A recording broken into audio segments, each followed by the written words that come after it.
Welcome back to my channel রুমাস kitchen. আজ তোমাদের সাথে শেয়ার করতে চলে এলাম আমি পাবদা সর্ষে ঝাল। তো চলো আমার সাথে থাকো আর রেসিপিটা সম্পূর্ণ দেখতে থাকো কীভাবে বানাচ্ছি আমি এটা।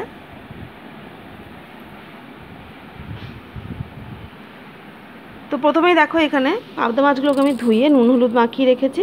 এবার তেল প্রিহিট হতেই তার মধ্যে কিন্তু মাছগুলো দিয়ে আমি ভেজে নিচ্ছি। তো মাছগুলো দেখো সবগুলো মাছই কিন্তু আমি ভেজে নিয়েছি। এবার ওই তেলের উপরেই দিয়ে দিচ্ছি আমি কালো জিরে ফোড়ন, তারপরে অ্যাড করে দিচ্ছি আমি সর্ষে লঙ্কা পেস্ট, আমি বেটে রেখেছিলাম শিলপাটা, সেটা আমি দিয়ে দিলাম। আর পরিমাণ মতো নুন হলুদ ওর মধ্যে অ্যাড করে দিয়েছি আমি। আর দিয়ে দিচ্ছি গোটা কাঁচা লঙ্কা, দিয়ে ভালো মতো এটাকে কিছুক্ষণ কষিয়ে নিচ্ছি। সর্ষেটা বেশিক্ষণ কষানোর দরকার নেই, বেশিক্ষণ কষালে কী হয় সর্ষের তেতো হয়ে যায়। তো মোটামুটি একটু জাস্ট হালকা একটু নিয়ে নিচ্ছি আর কি। তো হালকা ভাজা কিন্তু আমার হয়ে এসছে। এবার আমি এর মধ্যে জল অ্যাড করে দিচ্ছি।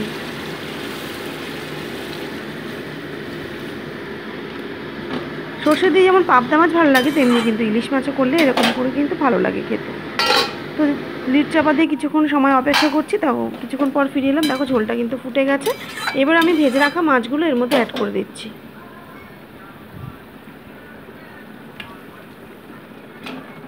এই পাবদা মাছটা কিন্তু কাঁচাও করা যায়, তো আমি এখানে ভেজে করলাম। তোমাদের একদিনকে কাঁচার রেসিপিটা আমি তোমাদের সাথে শেয়ার করবো একদিন।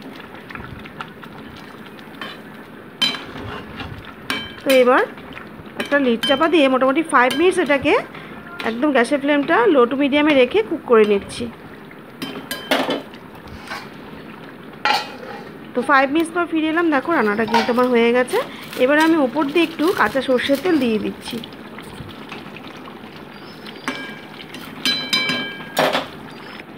এতে কি হয়, ফ্লেভারটা ভালো হয়। এবার আমি গ্যাসটা একদম অফ করে দেবো। স্ট্যান্ডিং টাইমে 2 মিনিটস রাখার পর ফিরে এলাম। দেখো রান্নাটা কিন্তু আমার হয়ে গেছে। তো তৈরি হয়ে গেল আমার পাবদা মাছের সর্ষে ঝাল। সম্পূর্ণ রেসিপিটা তোমাদের কেমন লাগলো আমাকে কিন্তু কমেন্ট বক্সে অবশ্যই জানিও, আর অবশ্যই এভাবে ট্রাই করো। আশা করছি তোমাদেরও ভালো লাগবে।